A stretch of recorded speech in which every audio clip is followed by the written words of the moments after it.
बिस्मिल्लाहिर्रहमानिर्रहीम। अस्सलाम वालेकुम। मैं डॉक्टर मोहम्मद खालिद आपसे मुखातब हूँ। अल्लाह ताला से दुआ गो हूँ कि आप और आपकी तमाम फैमिली खैर वफ़ियत से होंगे। दोस्तों, आज दा अनवान नमाज जनाजा। नमाज जनाजा विच 3 फर्ज, 2 सुन्नतें और 1 मुस्तहब होता है। 3 फर्ज नमाज जनाजा खड़े होकर पढ़ना, 1 फर्ज तकबीर कहनी, 2रा फर्ज और सना पढ़नी, 3रा फर्ज। ये 3 फर्ज ने और 2 सुन्नतें नबी करीम सल्लल्लाहु अलैहि वसल्लम ते दरूद पाक और मैयत वास्ते दुआ। ये 2 सुन्नतां ने। और मुस्तहब के 17 दिन तो बाद वो जुफ्त हो जान, ताक हो जान, वो मुस्तहब वाहिद की कोई रुकावट नहीं। अगे 3 तो बाद ताक होना कोई ज़रूरी नहीं। क्यों? नबी करीम सल्लल्लाहु अलैहि वसल्लम ने इरशाद फरमाया सी कि जिस मोमन दा 100 मोमन नमाज जनाजा पढ़ लैन, अल्लाह पाक उन्होंने जन्नत च जगह देगा। सहाबा ने अर्ज की कि या रसूल अल्लाह, अगर 100 ना हो सकन तो आका कमली वाले ने इरशाद फरमाया कि उसके लिए 40 बंदे, 40 मोमन। फिर अर्ज की कि या रसूल अल्लाह, नवा नवा इस्लाम पहाड़ों पर गया है, बहुत थोड़े लोग ने उत्थे मुसलमान, उन्होंने वास्ते की है गुंजाइश है? तो नबी पाक ने इरशाद फरमाया कि 3 17। थोड़े तो थोड़े भी करते जी होंगे तो 2 अगे, 2 फिर पिछे, 2 फिर पिछे, तो जनाजा होएगा 3 17 तक। ये गल है। 3 17 तो बाद ये 17 का ना जुफ्त का ना ताक का कोई तलक नहीं है। जिन्नियां हो जान उन्नियां बेहतर।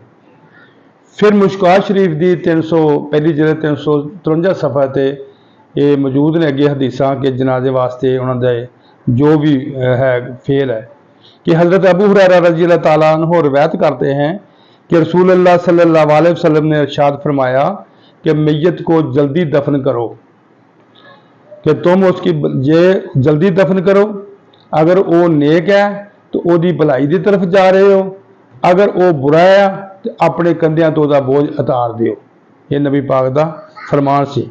फिर दूसरी हदीस आई कि हज़रत अबू सईद रज़ी अल्लाह ताला अन्हु रवायत करते हैं कि रसूल अल्लाह सल्लल्लाहु अलैहि वसल्लम ने फरमाया, जब मैयत को चारपाई पर रख कर उठाया जाता है तो मरने वाला नेक होता है तो कहता है मुझे जल्दी ले चलो, और अगर वो नेक नहीं होता, वो बुरा होता है, तो वो पुकार पुकार कर अपने रिश्तेदारों को कहता है कि मुझे कहाँ लेके जा रहे हो।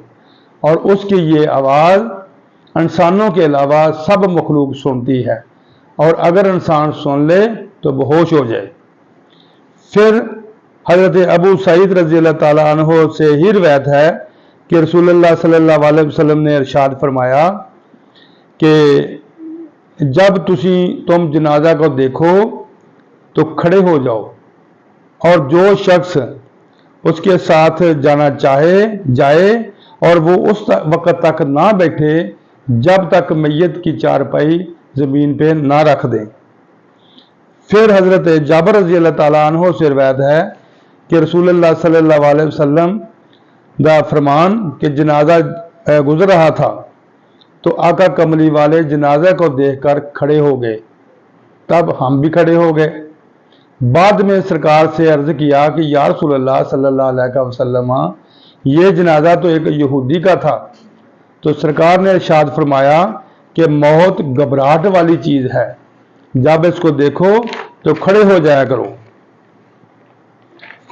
फिर हज़रत अली रज़ी अल्लाह ताला अन्हु रवायत करते हैं कि हम रसूल अल्लाह सल्लल्लाहु अलैहि वसल्लम को खड़े होते देखते तो खड़े हो जाते, और जब सरकार बैठते तो हम बैठ जाते। फिर हज़रत अबू हुरैरा रज़ी अल्लाह ताला अन्हु से रवायत है कि रसूल अल्लाह सल्लल्लाहु अलैहि वसल्लम ने इरशाद फरमाया, जो शख्स मुसलमान के जनाजे के साथ हालत ईमान में और सवाब के लिए जाता है और नमाज जनाजा के बाद दफन तक साथ रहता है तो उसको 2 ओद पहाड़ के बराबर सवाब मिलेगा, और जो दफन के बाद वापस हो जाता है اس کو ایک اور پہاڑ جیسا کے برابر ثواب ملے گا۔ تو پھر حدیث آئی کہ حضرت عائشہ صدیقہ رضی اللہ تعالیٰ عنہ سے روایت ہے کہ نبی کریم صلی اللہ علیہ وسلم نے ارشاد فرمایا، کوئی میت ایسی نہیں جس کے لیے امت مسلمہ کے افراد جن کی تعداد 100 ہو جائے اور وہ اس مردے کے لیے دعائے مقصد کریں اور اللہ تعالیٰ اس کی دعا کو قبول فرماتا ہے۔ پھر ایک حدیث آئی کہ حضرت انس رضی اللہ تعالیٰ عنہ روایت کرتے ہیں کہ رسول اللہ صلی اللہ علیہ وسلم کے سامنے سے ایک جنازہ گزرا تو صحابہ کرام نے سب نے اس کی تعریف کی، مرنے والے کی تعریف کی، تو نبی پاک نے ارشاد فرمایا کہ واجب ہو گئی۔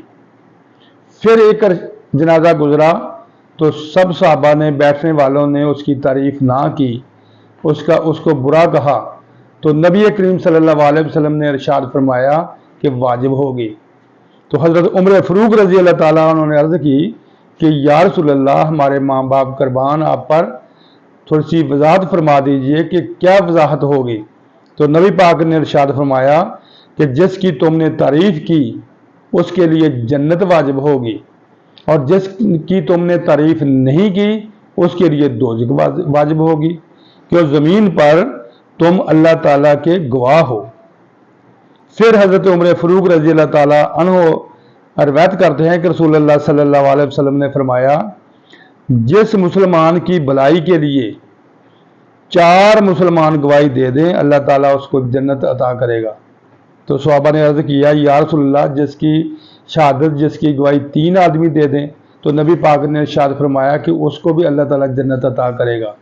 پھر عرض کی کہ یا رسول اللہ، جس کی بھلائی کے لیے 2 آدمی گواہی دے دیں؟ تو نبی کریم صلی اللہ علیہ وسلم نے ارشاد فرمایا کہ اللہ پاک اس کو بھی جنت عطا کرے گا۔ تو پھر ہم نے ایک آدمی کی شہادت کے متعلق سرکار سے دریافت نہ کیا۔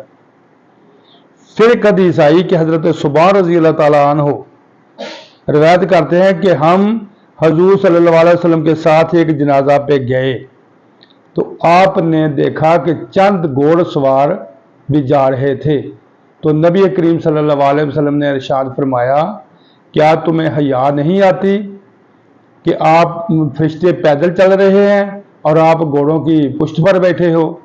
نبی پاک نے ان کو منع فرما دیا۔ حضرت عمر رضی اللہ تعالیٰ فرما دیا۔